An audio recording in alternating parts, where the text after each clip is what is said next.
함께 은혜 나눌 하나님 말씀은 출애굽기 27장 20절에서 21절까지 말씀.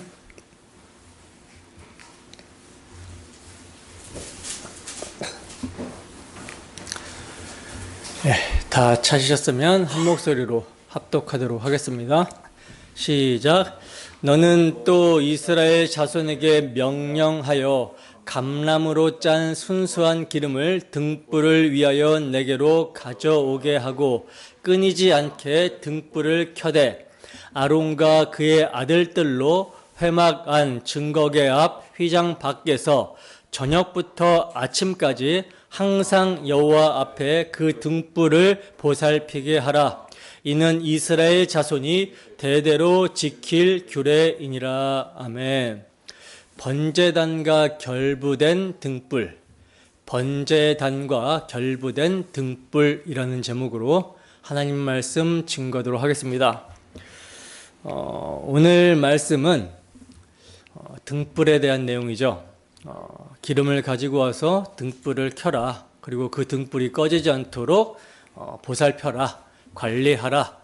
뭐 이런 내용인데, 우리가 이 점에서 생각해야 하는 것은요, 왜 이 말씀을 문맥과 전혀 어울리지 않게 여기서 하고 있냐는 점이에요.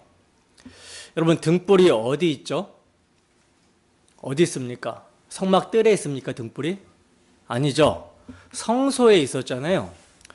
그러니까 우리가 25장에서 등잔대와 등잔, 그리고 이를 관리하는 불집게와 불똥그릇을 만들려고 하는 그런 말씀을 살펴봤을 때, 이 등불에 대한 내용을 다루었으면 조금 매끄럽고 더 자연스럽지 않을까, 더 논리적이고 타당하지 않을까라는 이런 생각을 하게 되는데, 왜 하나님께서 굳이 놋제단,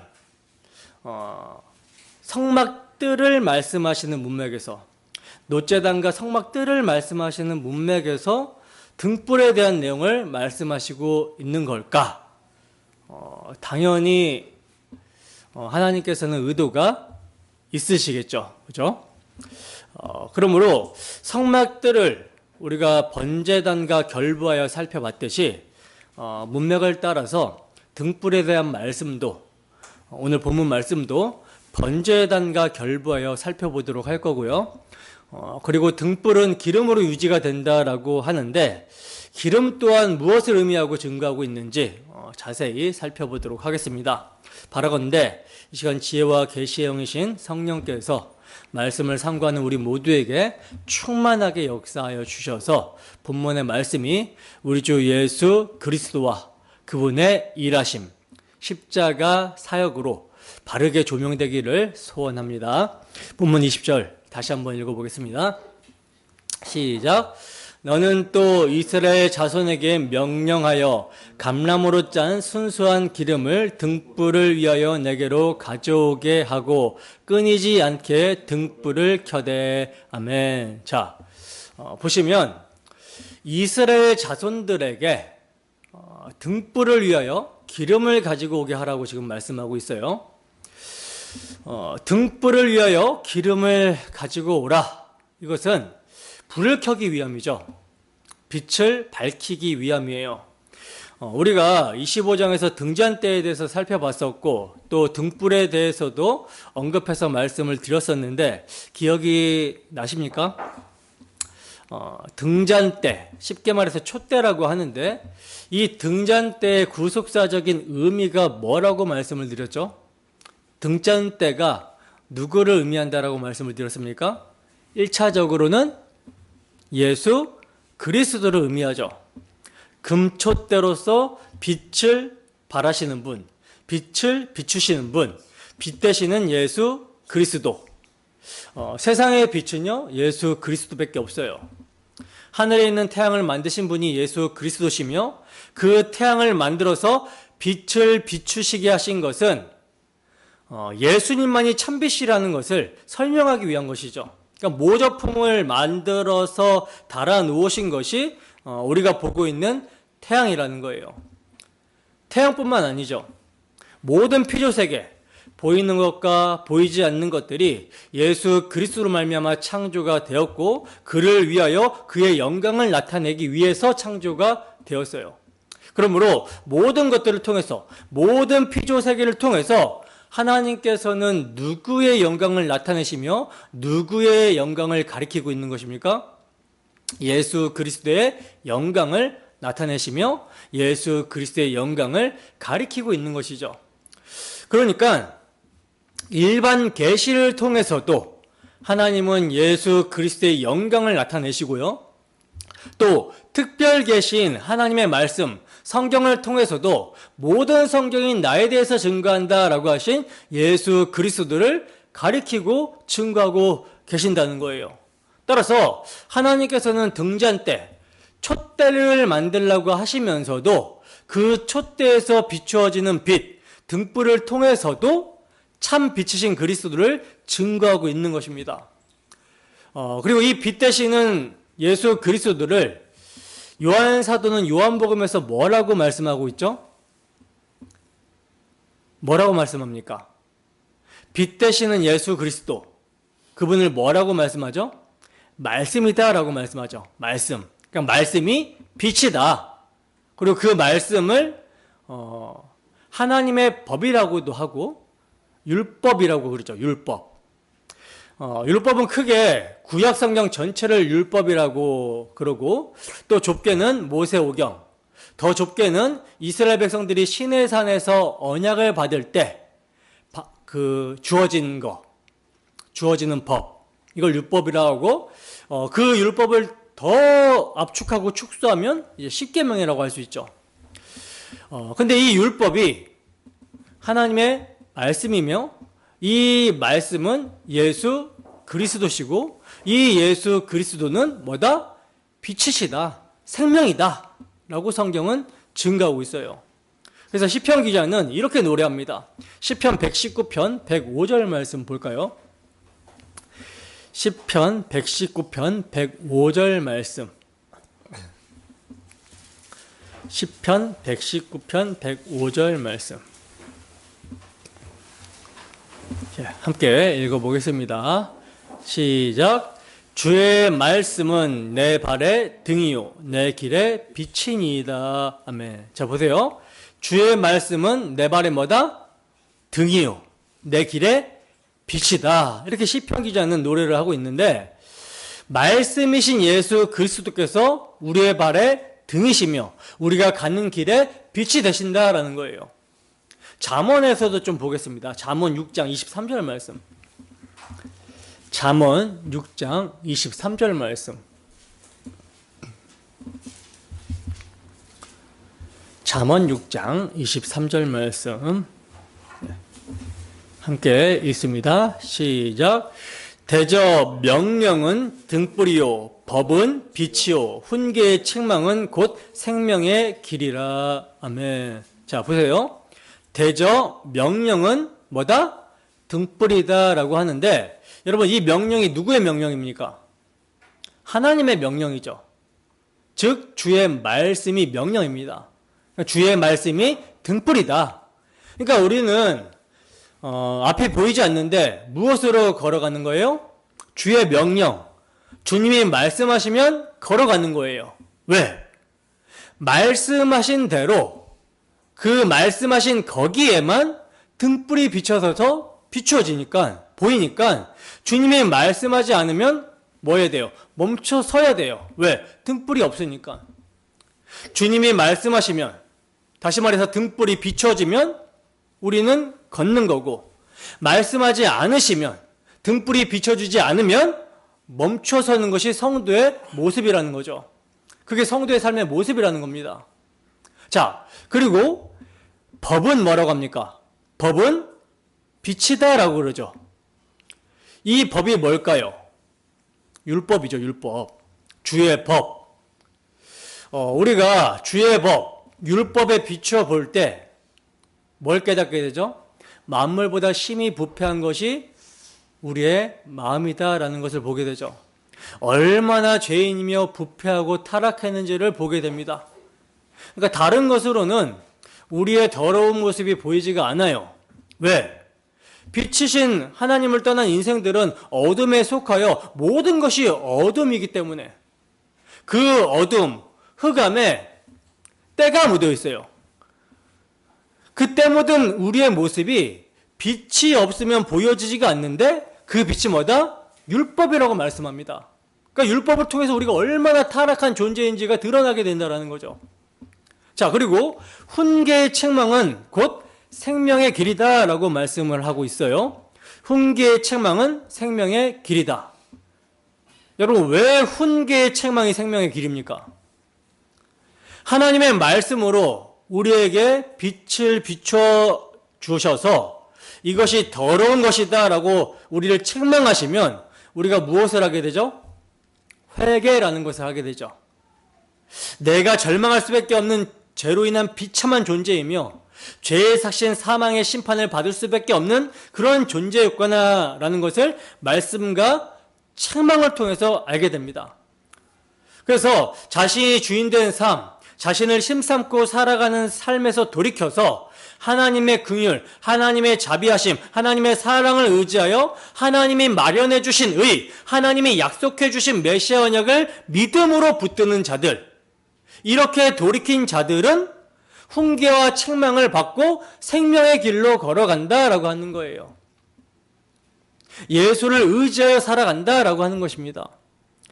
자, 지금 여러분 등불, 빛, 생명이 주의 말씀, 주의 명령, 주의 법, 주의 책망과 훈계 이렇게 여러 가지로 표현되지만 이건요, 유월절 어린 양의 피를 믿음으로 나아가라. 그 유월절 어린 양의 희생의 피 앞에 자신을 세워라. 유월절 어린 양의 피 대속하신 그 사랑 가운데서 행하라. 이 말인 거예요. 왜냐하면 구약의 성도들, 이스라엘 백성들은요, 실체가 오시기 전이기 때문에 그들에게 주어진 모든 율법은 그들을 애굽에서 속량하여 내신 하나님의 사랑, 유월절 어린 양의 희생, 대속의 피를 기억하게 하는 것이고 그 하나님의 사랑 앞에 세우며 그 하나님의 사랑 가운데 행하게 하는 그런 용도로 주어진 것입니다. 율법이 그런 용도로 주어진 거예요. 그리고 이것이 궁극적으로는 예수 그리스도의 인격과 사역, 십자가를 증거하기 때문에 주의 말씀, 주의 명령, 주의 법, 주의 책망과 훈계 모두가 등불이다, 빛이다 라고 하는 것이죠. 그러므로 정리하면요, 등잔대와 등불은 예수 그리스도와 그의 사역, 십자가를 의미하고 있는 것이고 이를 증거하는 하나님의 율법, 하나님의 모든 말씀을 가리키고 있다라는 것이죠. 더 나아가서요, 이 등잔대와 등불은 교회도 의미하고 있는 것이 되는 거예요. 교회도. 왜 교회를 의미합니까? 왜냐하면 교회는 예수 그리스도로 말미암아 속량함을 받죠. 구원함을 받고 성령의 역사로 예수 그리스도 안에서 그와 연합이 되어 그의 몸이 됩니다. 자, 다시 말해서 영원부터 감추어진 하나님의 비밀의 경륜, 자기 백성을 가지시기로 하신 하나님의 뜻을 예수님이 성취하시죠. 하나님께서는요, 창세전에 자기 백성을 가지시기로 계획을 하셨어요. 삼위 하나님은 서로 사랑 가운데 그 사랑 안에서 충만하시고 자족하시지만 무엇인가 부족한 것이 전혀 없으시지만 그 당신의 사랑이 넘쳐나서 그 당신의 사랑의 발로로, 사랑의 열매로 당신을 섬기며 교제하며 당신의 은혜와 영광을 나타내고 찬양하며 예배할 자기 백성을 가지시기로 계획을 하십니다.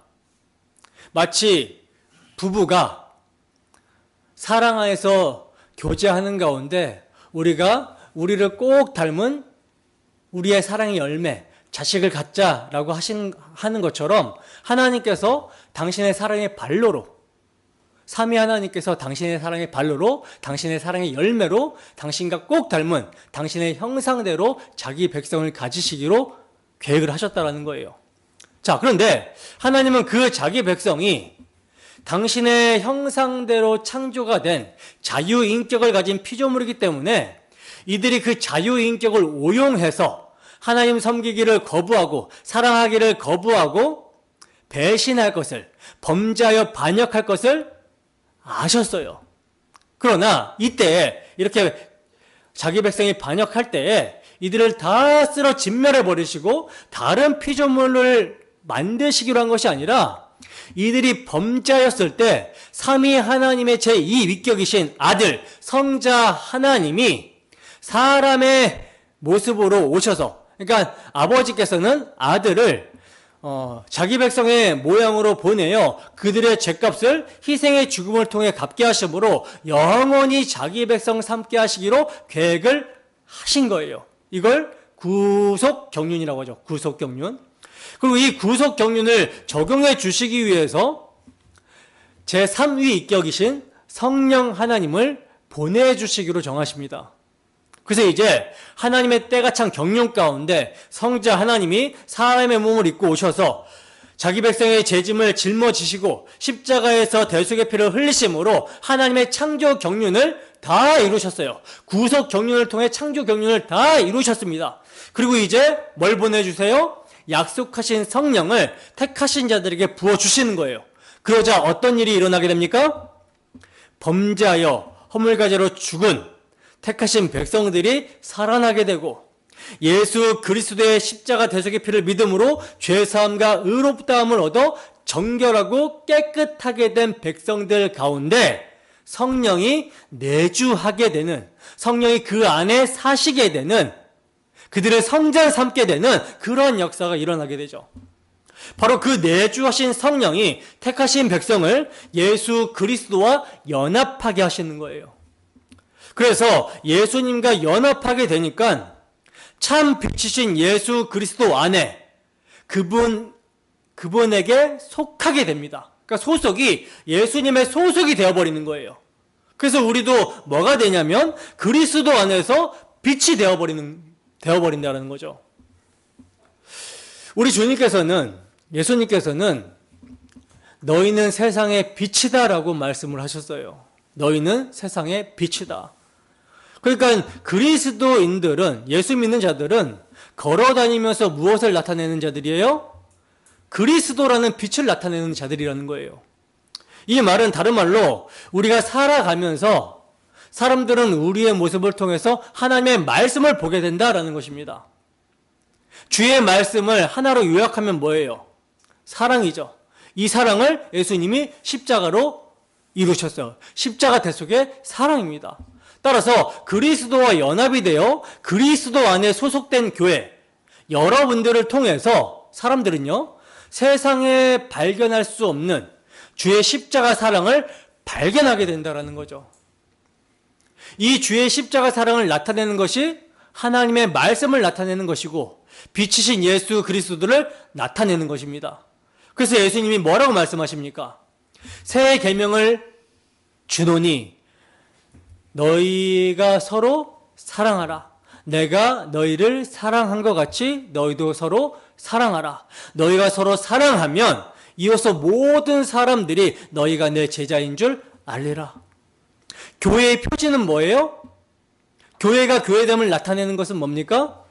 십자가 사랑을 마음 가운데 간직하고 믿고 그 사랑을 나타내는 것. 이 교회의 표지예요.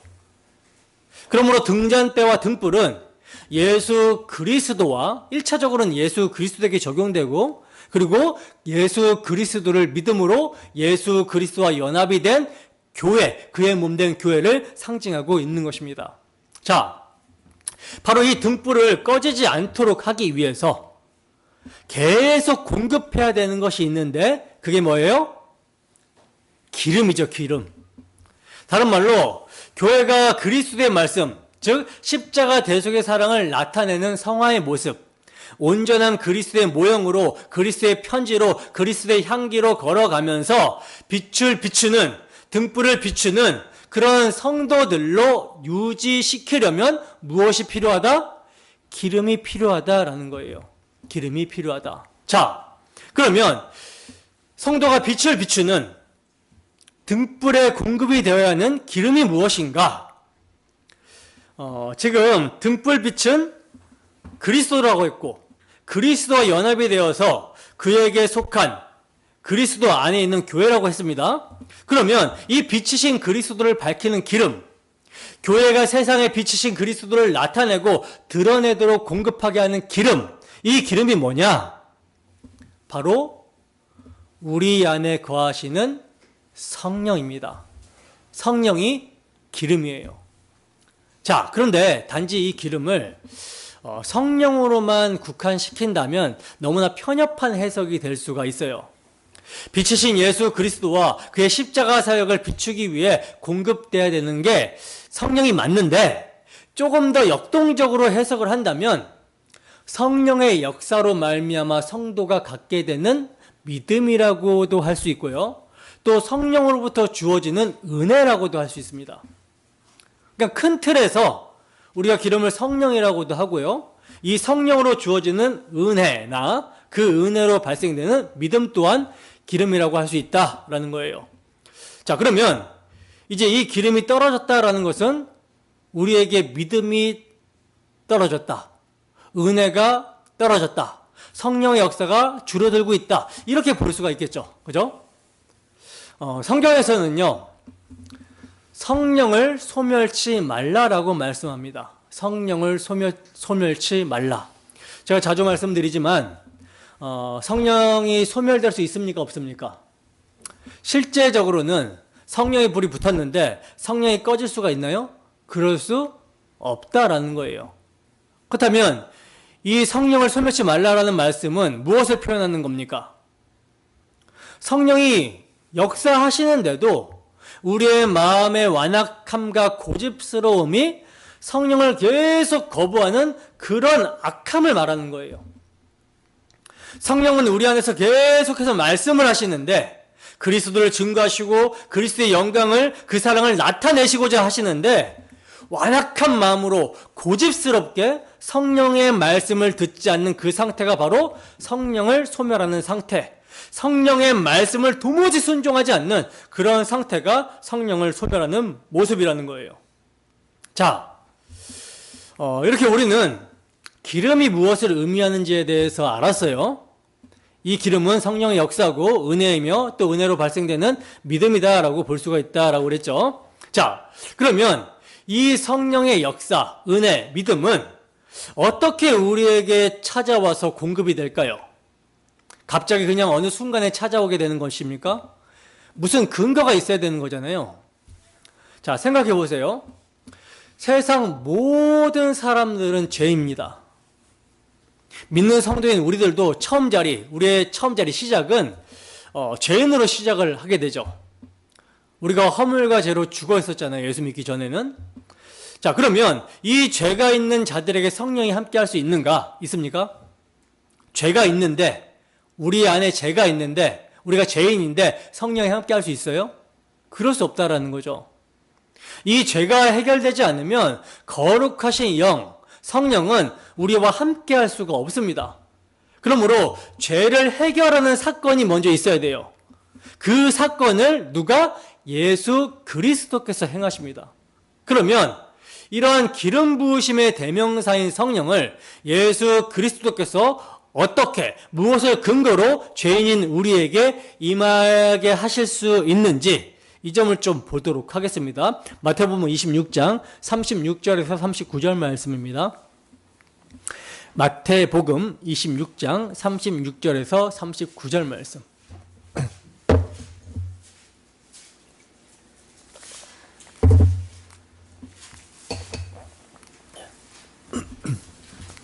마태복음 26장 36절에서 39절 말씀. 네, 함께 읽습니다. 시작. 이에 예수께서 제자들과 함께 겟세마네라 하는 곳에 이르러 제자들에게 이르시되, 내가 저기 가서 기도할 동안에 너희는 여기 앉아 있으라 하시고, 베드로와 세베대의 두 아들을 데리고 가실새 고민하고 슬퍼하사 이에 말씀하시되, 내 마음이 매우 고민하여 죽게 되었으니 너희는 여기 머물러 나와 함께 깨어 있으라 하시고, 조금 나아가사 얼굴을 땅에 대시고 엎드려 기도하여 이르시되, 내 아버지여, 만일 할만하시거든 이 잔을 내게서 지나가게 하옵소서. 그러나 나의 원대로 마시옵고 아버지의 원대로 하옵소서 하시고. 아멘. 자, 보세요. 지금 예수님께서 십자가 대속을 감당하기 전에 기도하러 가시는데 어디로 가셨다고 합니까? 겟세마네라고 하는 곳에 가셨다라고 그러죠.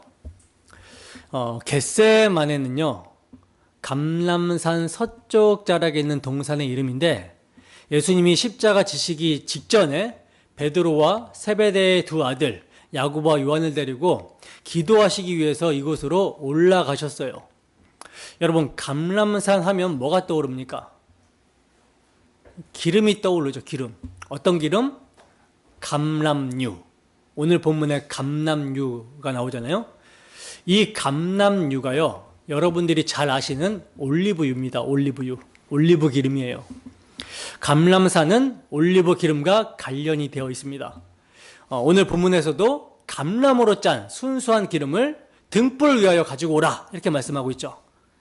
자, 그리고 이 감람산 서쪽에 있는 이 겟세마네라고 하는 단어가요, 기름통이라는 단어예요. 기름통이라는 의미를 가지고 있습니다. 기름통. 그러니까 지금 예수님은 감람유로 상징이 되는 산에 올라가신 거예요. 그럼 거기서 무엇을 하시냐? 기도를 하시죠. 우리와 같이 연약한 혈과 육을 입으신 예수님께서 우리를 구원하시고자 우리의 죄짐을 짊어지시고 이제 아버지와의 단절을 경험하셔야 되는 그 십자가를 앞에 두고 그 두려움 가운데 기도를 하시는데 어떻게 하시냐? 속된 말로 빡세게 기도를 하세요. 어느 정도로 빡세게 하십니까? 땀방울이 핏방울 같이 될 정도로 빡세게 기도를 하십니다.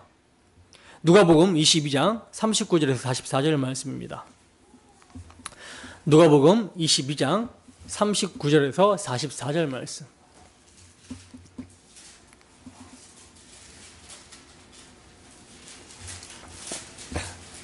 네, 함께 읽습니다. 시작. 예수께서 나가사 습관을 따라 감람산에 가심에 제자들도 따라갔더니 그곳에 이르러 그들에게 이르시되 유혹에 빠지지 않게 기도하라 하시고 그들을 떠나 돌 던질 만큼 가서 무릎을 꿇고 기도하여 이르시되 아버지여, 만일 아버지의 뜻이거든 이 잔을 내게서 옮기시옵소서. 그러나 내 원대로 마시옵고 아버지의 원대로 되기를 원하나이다 하시니 천사가 하늘로부터 예수께 나타나 힘을 더하더라. 예수께서 힘쓰고 애써 더욱 간절히 기도하시니 땀이 땅에 떨어지는 핏방울 같이 되더라. 아멘. 보세요.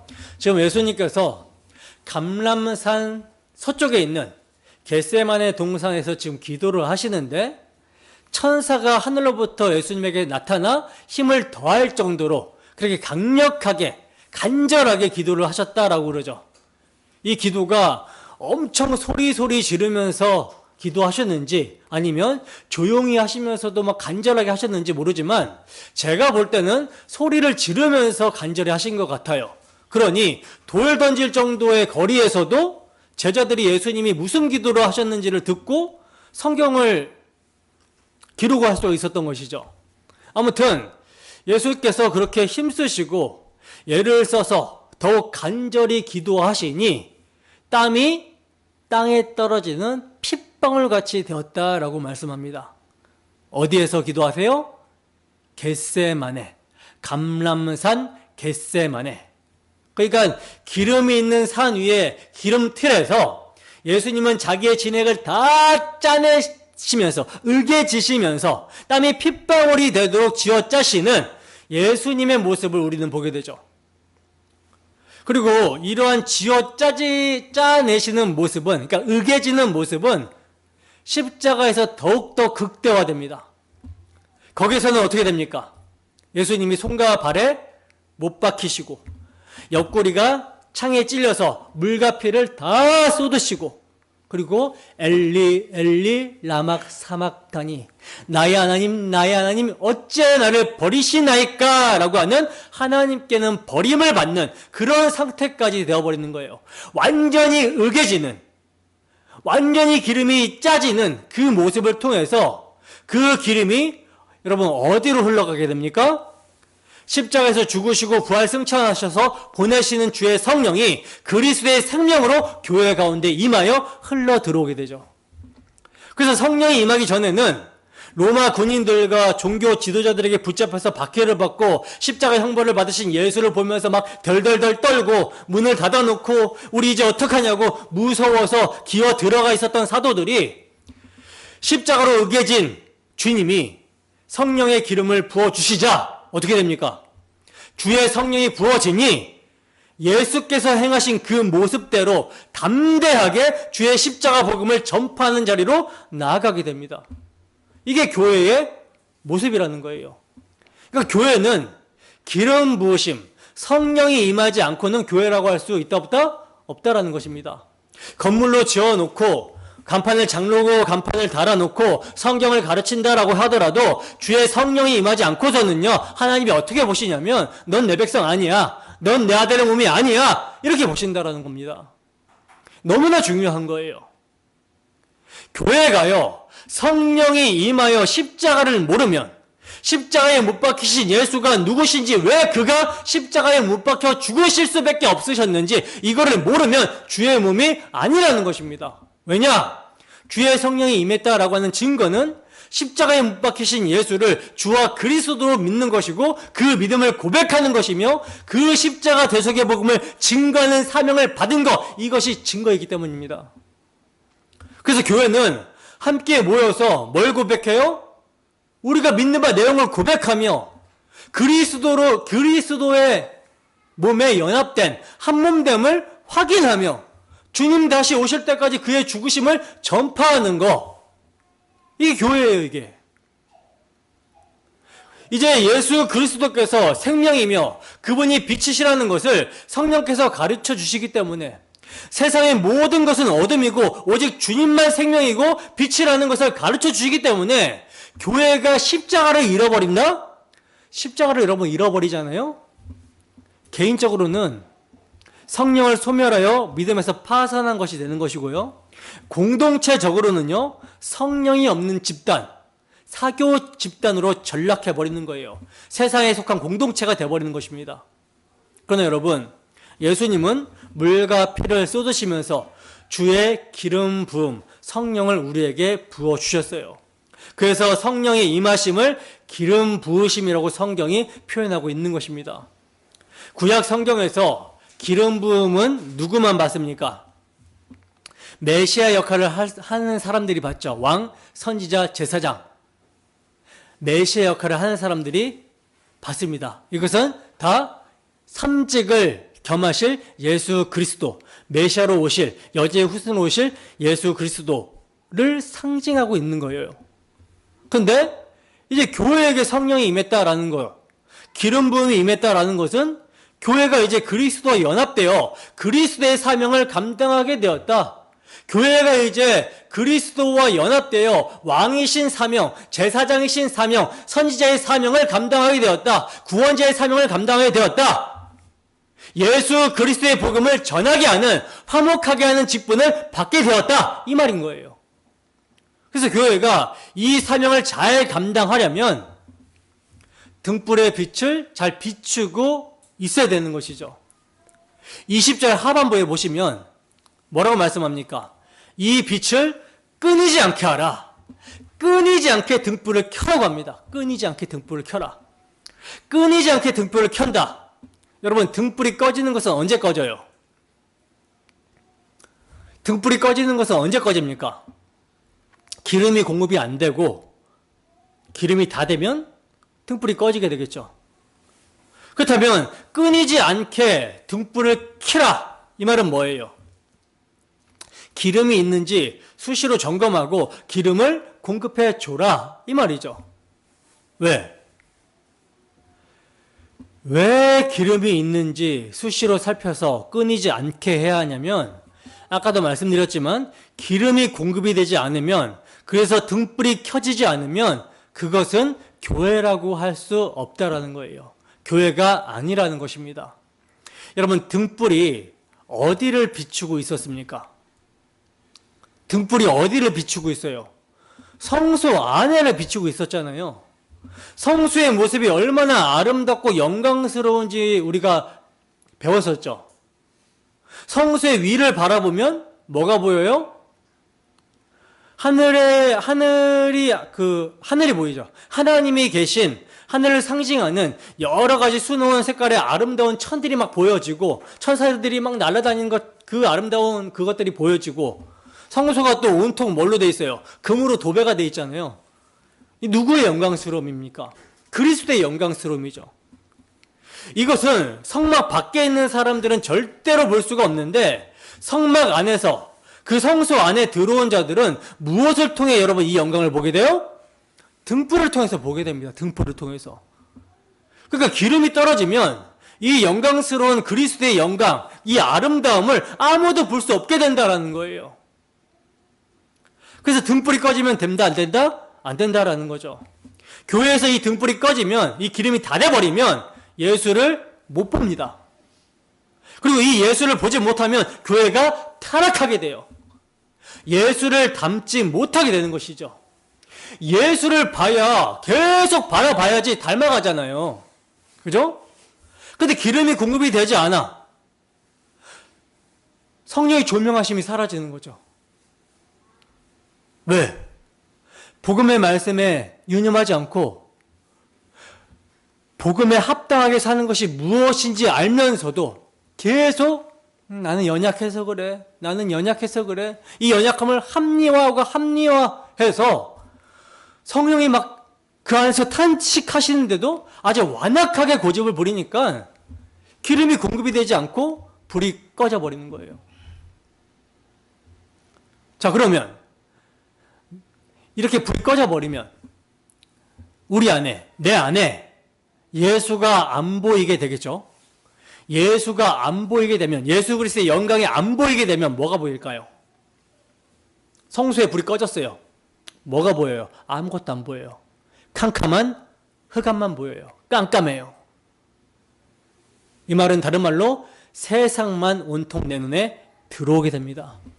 세상과 나는 간 곳 없고 구석한 주만 보여야 되는데 기름이 공급되지 않아서 등불이 꺼져 버렸어요. 그러면 흑암, 세상이 되어버리는 거죠. 우리의 마음이 세속화되어 버린다. 세상만 보이는 거예요.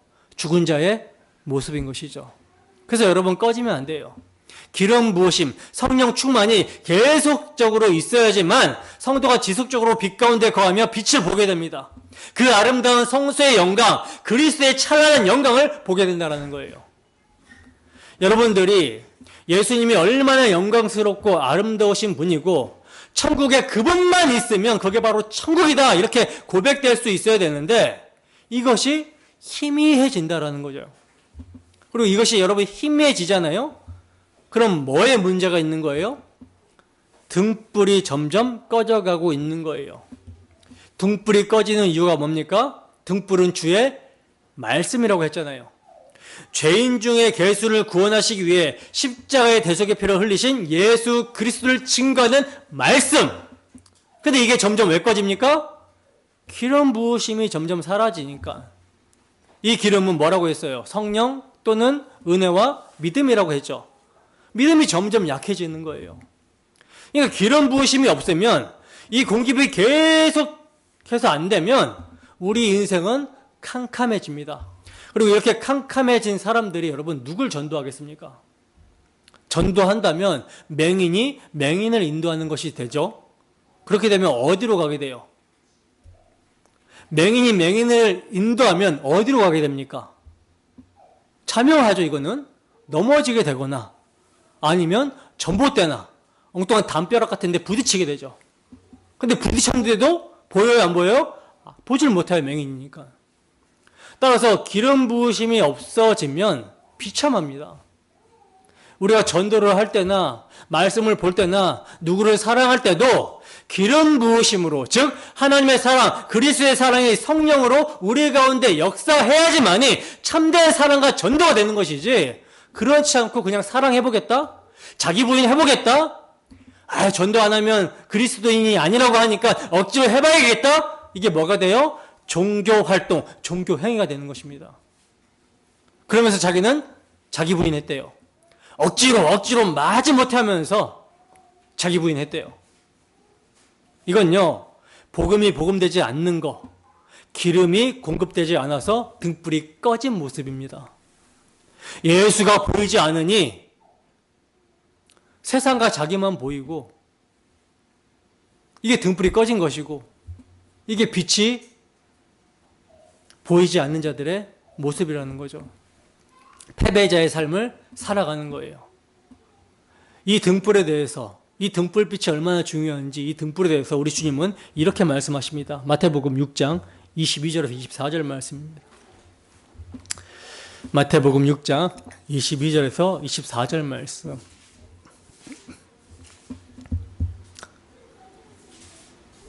(6장 22절에 24절) 함께 했습니다. 시작.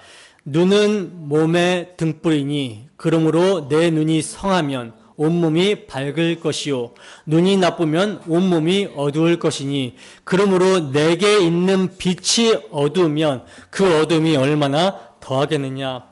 한 사람이 두 주인을 섬기지 못할 것이니 혹 이를 미워하고 저를 사랑하거나 혹 이를 중히 여기고 저를 경히 여김이라. 너희가 하나님과 재물을 겸하여 섬기지 못하느니라. 아멘. 보세요. 눈은 몸의 등불이라고 우리 주님께서 말씀하고 계시죠. 때문에 눈이 성하면 몸이 밝은 거예요. 그러니까 내 상태가 어떤지 잘 보이게 된다라는 거죠. 근데 눈이 어두워, 시력이 안 좋아, 그러면 온몸이 어두워요. 그래서 내가 밥을 먹다가 얼굴에 이렇게 여기 김치국물이 묻었어. 묻혔어도 눈이 어두우면 거울을 보는데 보여요, 안 보여요? 안 보이니까 그냥 이렇게 김치국물 흘린 상태로 그냥 다니는 거예요. 자, 이 육적인 눈이 어두워도 몸이 안 보인다, 이것을 예수님께서는 영적인 빛으로 연결시킵니다. 그래서 그러므로 내게 있는 빛이 어두우면 이라고 하면서 육적인 눈을 무엇으로 연결시켜요? 눈을 몸의 등불이라고 했잖아요. 근데 이제 그 눈을 곧 빛이라고 말씀을 하세요. 따라서 눈은 곧 영적인 등불을 예표하고 있는 거다라는 거죠. 그러므로 진짜 예수님이 말씀하고자 하는 건 뭐냐? 뭡니까? 너희들의 육신의 눈이 어두워도 이렇게 불편하고 너희 자신을 못 보는데, 분별이 안 되는데, 영안이 어두우면, 주의 말씀의 빛, 주의 마음의 등불이 없으면 너희의 영적 상태가 어떤 상태인지 어두워서 볼 수가 없다. 너희가 종교 행위를 하면서도, 외식하면서도 너희가 하고 있는 종교 행위, 외식이 외식인지 모른다. 그러니 그 어둠이 얼마나 더하겠느냐, 이렇게 말씀하시죠. 여러분, 모든 사람들은요, 이 영적 어둠의 상태에 빠져 있습니다. 모든 인류가 어둠에 덮여 있는 상태예요. 아무도 스스로 영적인 눈을 뜰 수가 없습니다. 어떻게 뜰 수 있겠습니까? 하나님을 떠난 죄인이. 하나님을 떠났다라는 것은요, 주의 성령이 없는 자들이에요.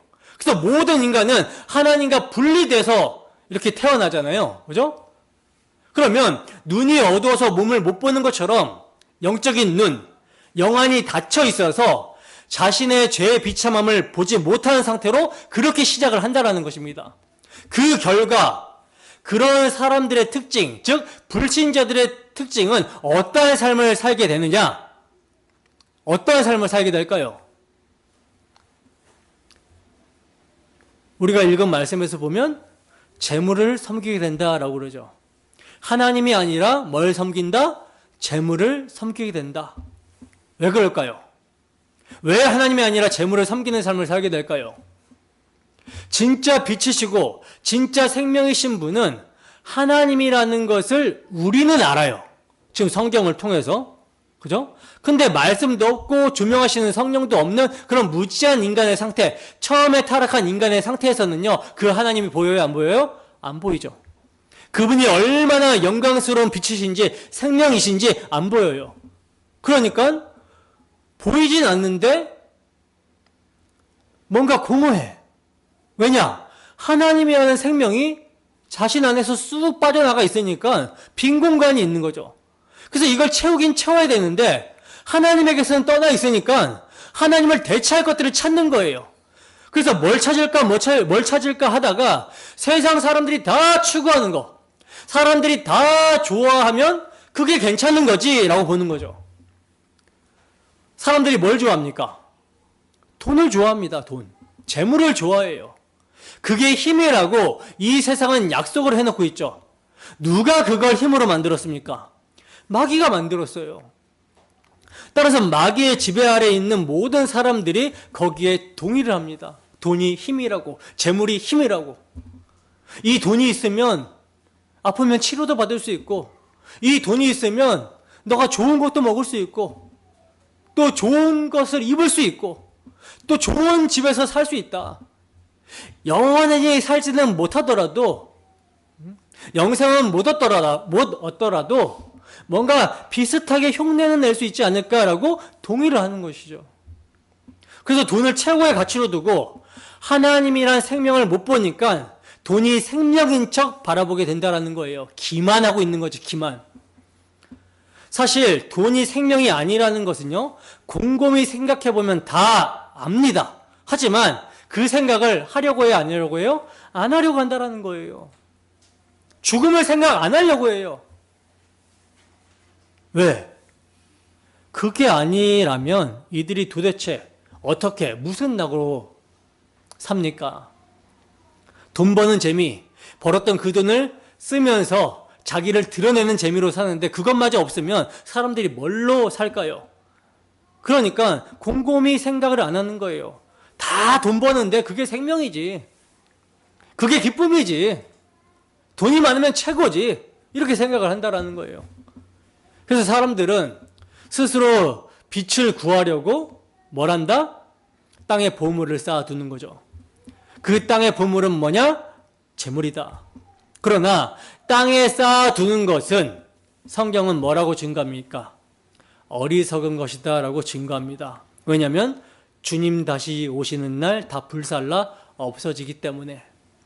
그러니까 땅에 심는 것은 뭐예요? 땅에 쌓아두는 재물은 어차피 없어질 먼지 같은 것들이라는 거예요. 그 쌓아놓는 것, 땅에 쌓아놓는 것에 뭐가 속하냐면 재물이 속하는데 그 재물에는 우리의 노동력과 우리의 힘을 소진해서 사람들이 합의해 놓은 가치를 사잖아요. 그죠? 그게 재물이에요. 그러니까 그 재물에는 우리의 모든 명예나 건강이나 이런 것들이 다 속합니다. 그리고 이런 것들은 다 썩어짐의 종노릇을 하죠. 다 죽어요.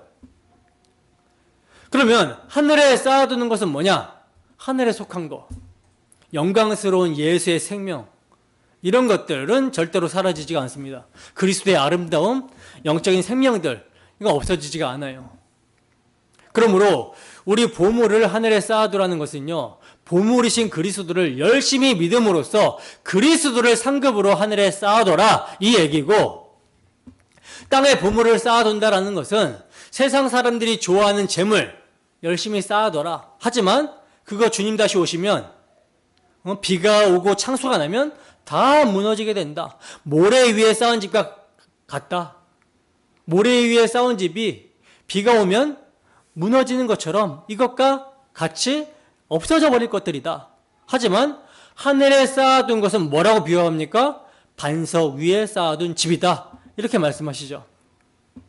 여러분, 세속적인 인간들의 모습은 썩어질 것들, 사라질 땅의 것들을 추구하면서 하나님을 보지 못하고 살아갑니다. 자, 그런데 제가 이제 이러한 세속적인 사람들을 말씀을 드리면 우리는 단지 어떻게 생각하냐면 불신자만 이렇게 떠올리게 되잖아요. 그죠? 그러나 지금 예수님이 땅에 보물을 쌓는 자들, 하나님과 재물을 겸하여 섬기는 자들이다 라고 했던 사람들이 여러분 누굽니까? 누구예요? 종교 지도자들이에요. 자신은 가장 하나님을 잘 섬기고 하나님의 영광을 위해서 산다고 하는 자들, 율법에 흠이 없다라고 자부하던 자들, 서기관들, 바리새인들, 사두개인들, 즉 유대인의 지도자들입니다. 유대인의 지도자들이 이런 모습이라면 유대인들은 당연히 그렇게 살았겠죠. 그러니까 어둠에 사로잡힌 모습이 세상만 사랑하고 돈만 밝히며 사는 속물적인 사람들만 말하는 것이 아니라 예수님 당시의 바리새인들, 안식일을 철저히 지키고 11조도 철저하게 하는데 심지어 텃밭에 향식료로 심은 박하와 회양과 근채까지 11조를 드리는 사람에게 하신 거예요. 우리식으로 말하면 텃밭에 산초나무와 방아와 미나리 심은 것까지 11조를 드리는 자들, 어느 정도인가 하면 율법의 의로는 흠이 없다라고 하는 사람들입니다.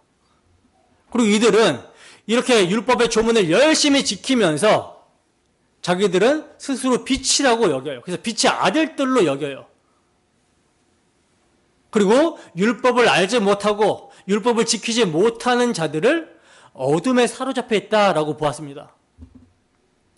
근데 바로 이러한 사람들을 가리켜서 자기 스스로 의인이다, 의롭다, 빛의 아들들이다, 나는 율법에 이르는 흠이 없다, 그런 사람을 가리켜서 법 없이도 살 사람들, 그런 사람들을 가리켜서 우리 주님께서는 너희가 재물과 하나님을 겸하여 섬길 수 없다, 이렇게 말씀하시는 거예요. 너희는 세속적인 속물들이다, 이렇게 말하고 계시는 것입니다. 그러니까 우리가 겉으로 볼 때 이런 사람들은 참 대단한 열심을 가진 사람들처럼 보이잖아요. 근데 주님께서는 그 마음의 동기를 보시는 거예요. 겉으로는 참 괜찮아 보이지만 종교적인 열심이 굉장히 지나칠 정도로 열심히 보이지만 참 빛이신 예수님이 왔을 때 말씀이 그들에게 떨어지자 이들 속에 다 썩은 것들만 가득했고 흑암 덩어리라는 것이 드러나 버리더라는 거예요. 그래서 요한 사도가 말씀이신 예수가 하나님이시고 빛이시고 생명이라고 하면서 그 빛이 어두움에 비쳤는데 어두움이 깨닫지 못하더라 이렇게 말합니다. 왜냐? 고집스러우니까, 빛을 싫어하니까. 우리도 그렇잖아요. 불 끄고 몰래 나쁜 짓 하고 있는데 갑자기 불을 탁 켜면 어때요? 눈이 부시죠. 불 좀 끄라고, 아프다고, 이 모습이. 밝게 보일 수 있는데도 눈이 아프고 내가 지금 굉장히 더러운 짓을 하고 있는데 그거에 발견되는 것이 싫으니까 불을 끄라고 하는 거예요. 불 끄는 모습이 어떤 모습입니까? 예수님을 십자가에 매달아 죽이는 모습이죠. 빛이 왔는데 사람들이 빛을 싫어하고 죽이게 됩니다. 심지어 이 빛은 세상에 와서 각 사람에게 비추는 빛이신데 이 빛이 자기 땅에, 약속의 땅에 자기 백성 이스라엘 백성들에게 왔는데 이 말씀이 사람이 되셔서 이 땅 가운데 빛으로 오셨는데 이 빛을 몰라보고 영접하지도 않는 거예요. 예수님이 사람들의 빛으로 생명을 오셨는데 근데 평소에 자신을 빛이라고 여긴 서기관들과 바리새인들과 제사장들이 이 빛을 알아보지 못하더라는 거죠. 그러나 영접하는 자, 곧 그 이름을 믿는 자들이 있어요. 근데 이들은 어떤 자들이냐면 혈통으로나 육정으로나 사람의 뜻으로 난 자들이 아니라 오직 하나님께로부터 난 자들이라 말씀합니다. 그래서 평소 자신을 빛이라고 여긴 바리새인들과 서기관들에게 어둠에 사로잡혀 있는 자들이다라는 그런 취급을 당했던 세리와 창기들이 먼저 빛을 알아보고 나아가더라는 거예요. 그들이 말씀이 육신이 되어 오신 성자 하나님, 아버지의 독생자의 영광, 은혜와 진리의 충만함을 보더라는 것입니다. 성령의 역사로 하나님으로부터 난 자들은요, 이 예수를 보니 예수가 남달라 보이는 거예요. 세상에서 볼 수 없는 영광스러운 아름다움, 하나님의 은혜와 진리가 충만한 자였다라는 것을 발견하게 됩니다. 그런데 이스라엘 백성들, 유대인들은 어떻게 되었습니까? 이것을 발견하지 못하죠. 심지어 제자들까지 발견하지 못했어요. 제자들까지 예수님을 3년 반이나 따라다녔는데 주님이 십자가에 죽으실 때 어떤 모습을 보여요? 내가 따라다녔던 이분이 메시아가 아닌가 봐 하고 부인하고 떠나는 모습을 보게 되죠. 가룟 유다나 베드로나 동일하게 부인합니다. 모든 사람이 다 부인하는 거예요. 이 말은 뭡니까? 아무도 예수를 사랑할 수 없었더라 이거죠. 왜? 흑암에서 사니까. 다 어둠에 속해 있다는 것이 드러납니다. 아무리 율법을 잘 지킨다 하고 11조를 잘 내고 있었다 한들 종교 행위밖에 지나지 않는다. 왜냐? 이거 자기 열심, 자기를 위한 행동이었다라는 거예요. 이거 많이 해놓고 얘들아 나 이렇게 열심히 율법을 잘 지키는 자다. 너희들의 스승이다. 그러니까 너희들은 나를 본받아라 하면서 존경을 받고 칭찬을 사람들에게 다 받았으니까 성경에서 예수님이 뭐라고 합니까? 그가 이미 자기들의 상을 다 받았다. 칭찬을 받았다. 그러나 성도는요. 자기 상을 이미 받은 자들이 아니라 주께 받을 것을 바라보면서 살아가는 자들입니다. 하지만 유대인들은 그렇지 않았어요. 자기 상을 이미 받았습니다. 사람들한테 다 받았어요. 참 빛 예수님이 오시자 그들이 어둠에 속했다는 것이 들통이 나버렸습니다. 따라서 성령이 아니고서는 주를 바라본다라는 거 불가능하다라는 거죠. 근데 이 예수께서 빛을 볼 수 있도록 은혜를 베풀어 주십니다. 마태복음 4장 12절에서 17절 말씀. 마태복음 4장 12절에서 17절 말씀.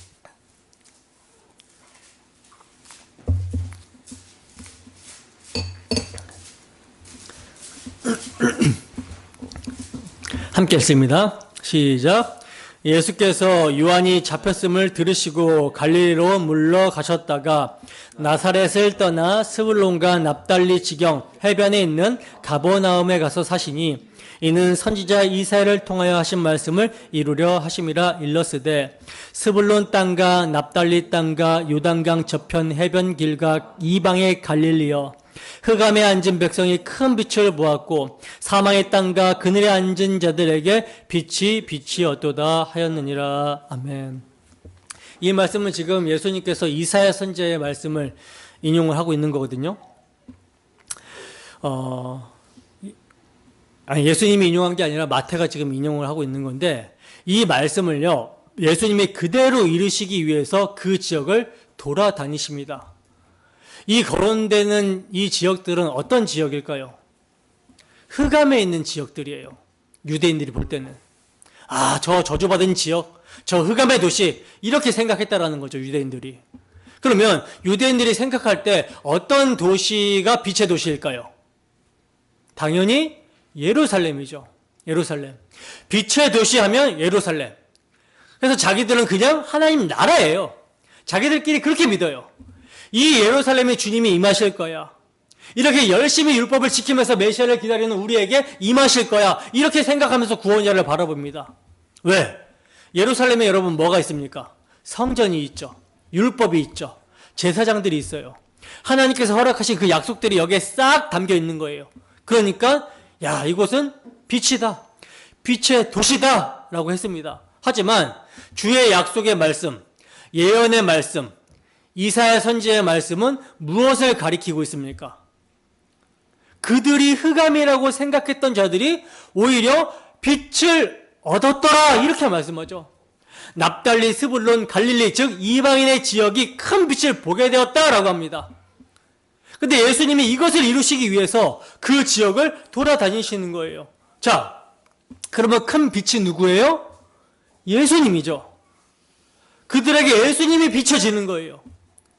바리새인, 서기관들 이런 종교 지도자들은 안 믿었는데 그 몰려있는 이방인들, 그 비참한 창기와 같은 여인들 이런 사람들은 예수님을 보고 빛을 보고 따라다닙니다. 예수님의 옷자락이라도 한번 만져볼까 하면서 따라다니는 거예요. 애쓰면서 따라다니는 거예요. 그들에게 빛이 비추어진 거죠.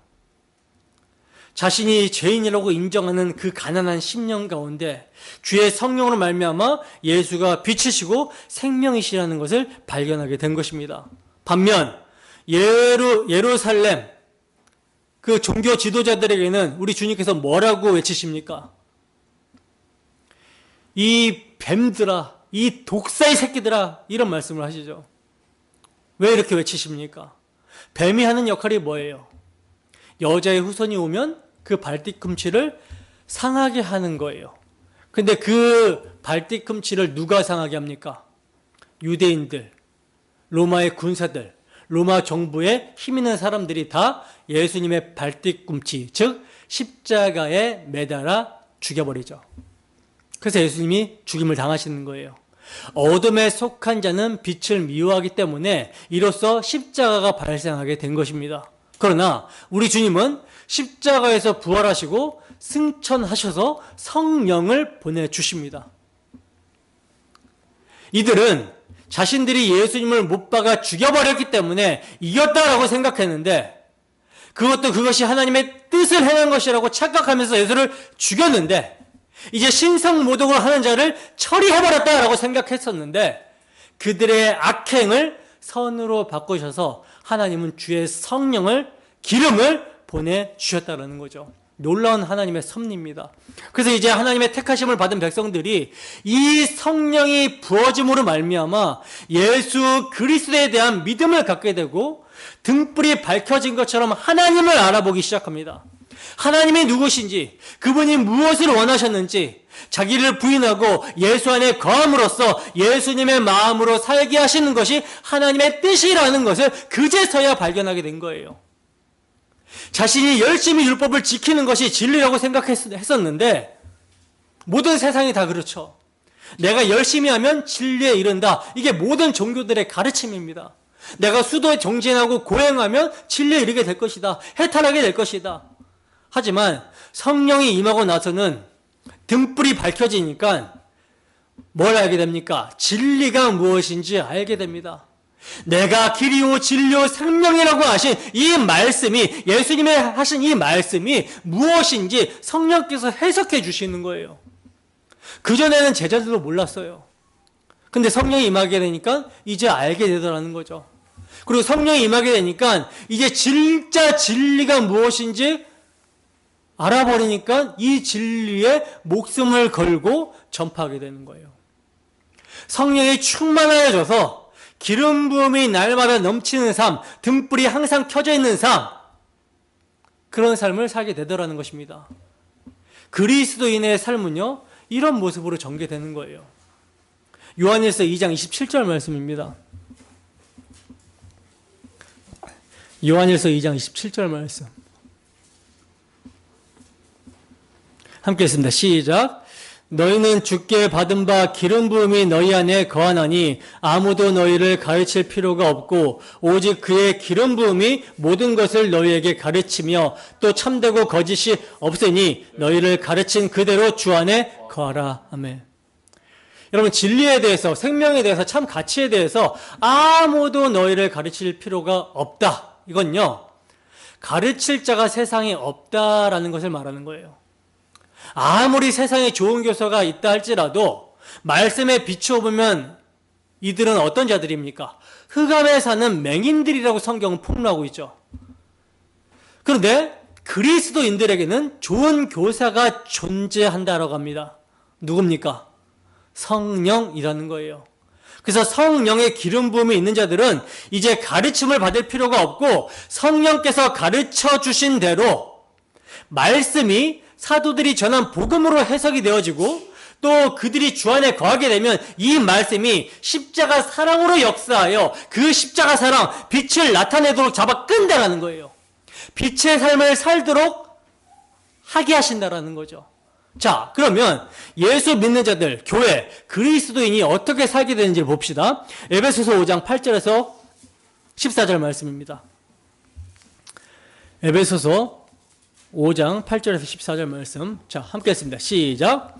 너희가 전에는 어둠이더니 이제는 주 안에서 빛이라. 빛의 자녀들처럼 행하라. 빛의 열매는 모든 착함과 의로움과 진실함에 있느니라. 주를 기쁘시게 할 것이 무엇인가 시험하여 보라. 너희는 열매 없는 어둠의 일에 참여하지 말고 도리어 책망하라. 그들이 은밀히 행하는 것들은 말하기도 부끄러운 것들이라. 그러나 책망을 받는 모든 것은 빛으로 말미암아 드러나나니 드러나는 것마다 빛이니라. 그러므로 이르시기를 잠자는 자여 깨어서 죽은 자들 가운데서 일어나라. 그리스도께서 너에게 비추이시니라 하셨느니라. 아멘. 여러분, 착함과 의로움과 진실한 행동을 해서 우리가 빛의 자녀가 되는 것이 아니에요. 그게 아니라 빛의 자녀가 되었으니 빛을 따라서 살다 보면 이것들이 열매로 드러나게 된다라는 것입니다. 이 원리를 잘 아셔야 돼요. 내가 요즘에 의로운 생활도 못하고 착한 일도 안 하니까 지옥 갈 수도 있는 거 아닌가? 하나님께 버림받을 수 있는 거 아닌가? 이렇게 생각하라는 것이 아니라 내가 하나님의 자녀니까 하나님이 어떻게 나 같은 자를 하나님의 자녀가 되게 하셨는지 다시 한번 깊이 상고해야 되겠다. 이렇게 나아가야 된다라는 거죠. 여러분들이 복음에 합당하게 살지 못하고 넘어졌을 때, 그래서 주저앉았을 때 이렇게 기도해야 된다라는 거예요. 주님, 내가 누굽니까? 주님께서 나를 위해서 무슨 일을 하셨습니까? 이 역사를 지금까지 이끌어 오시면서 어떠한 일을 행하셨습니까? 이거를 생각해야 된다라는 거죠. 나에게까지 어떻게 복음이 전해지게 되었는지, 하나님이 저를 얼마나 미워하시며 나를 어떻게 사랑하시는지를 생각하셔야 된다는 거예요. 그래서 정말 영죽을 죄인이 그리스도로 말미암아 빛의 자녀가 된 것이 확인이 되면, 그래서 확신하게 되면 뭐가 밀려 들어와요? 주의 사랑이 감격과 감사로 밀려 들어와서 이 힘으로 벌떡 일어나는 거예요. 그래서 책망을 받으면 받을수록 자신의 추악함과 그 어둠이 드러나지만 이 어둠을 회피하고 외면하는 것이 아니라 이러한 자를 사랑하심으로 용서하시기 위해 피 흘려주신 주의 사랑이 더 크다라는 것을 붙들기 때문에 인정하고 주 예수의 피를 믿는 것입니다. 그래서 빛으로 드러나는 것마다 빛이 되는 거예요. 왜? 빛으로 나아가니까. 주 예수의 빛이, 그 사랑이 우리로 하여금 모든 착함과 의로움과 진실함을 나타내는 빛의 삶을 살게 하는 것입니다. 그러니 완악한 마음을 버리고 빛이신 주께로 주의 영원하신 속죄의 사랑으로 나아가면 회복이 있는 거예요. 나아가지 않으면 회복이 없죠. 나아가면 회복이 있는 것입니다. 자, 이제 마지막으로 본문 21절입니다. 함께 읽습니다. 시작. 아론과 그의 아들들로 회막안 증거계 앞 휘장 밖에서 저녁부터 아침까지 항상 여호와 앞에 그 등불을 보살피게 하라. 이는 이스라엘 자손이 대대로 지킬 규례이니라. 아멘. 자, 보세요. 저녁부터 아침까지 항상 뭐래요? 여호와 앞에 그 등불을 보살펴라. 이렇게 말씀하고 있어요. 등불을 보살핀다라는 것은 등불이 꺼지지 않게 하라는 거죠. 그래서 제사장들이 들어가게 되면요, 등불이 비추어지면서 생기게 되는 이 불똥을 집게로 제거하고 계속 기름을 부어주는 거예요. 이거 안 해주면 어떻게 돼요? 등불이 꺼지고 성소는 캄캄해지게 되는 거죠. 이거를 이제 왕 같은 제사장인 우리에게 적용하면 성령의 기름을 계속해서 충만하게 하기 위해서 뭐 해야 돼요? 하나님께서 우리에게 주신 은혜의 수단들, 교회로 모여 예배하며 삶에서 말씀과 기도에 힘써야 되는 것이죠. 그리고 우리 안에 불똥 같은 더러운 죄악들을 성령께서 깨닫게 해주시는 대로 어떻게 해야 돼요? 제거해야 되는 거예요. 복음의 말씀을 읽고 듣고 또 기도하는 것을 통해 성령의 기름을 부어주시면 우리가 죄에 대하여 민감해지고, 그러나 더욱더 주의 십자가 사랑이 크게 다가오기 때문에 그 사랑으로 죄를 이기는 것입니다. 주 예수의 피를 고백함으로 죄를 이기는 거예요. 불똥을 제거해버리는 거예요. 본문에서는 제사장이 등불을 보살피라고 하지만 신약의 교회는 모두가 다 왕같은 제사장들이죠. 따라서 우리 자신이 성령을 소멸치 않고 늘 충만하게 해야 될 의무가 있는 것입니다. 이것은 우리에게 생명과도 같은 거예요. 그러니까 남이 나에게 성령으로 충만케 해줄 거라는 기대를 하면 된다, 안 된다? 안 된다. 이미 성령의 충만함은 우리에게 부어졌고 우리 안에 계신 성령의 역사를 사모하며 은혜의 수단인 복음의 말씀과 기도에 힘써야 되는 것입니다. 그리고 목회자와 장로들은 이 말씀을 더욱더 새겨야 되는 것이죠. 제사장은 모든 교인들도 되지만 특별히 교회를 온전하게 하고 그리스도의 몸으로 세우기 위해 직분을 받은 목회자와 장로들에게 이 말씀은 더욱더 해당되는 말씀이에요. 그래서 바울 사도가 밀레도에서 에베소 장로들에게 고별 설교를 할 때 이렇게 말씀합니다.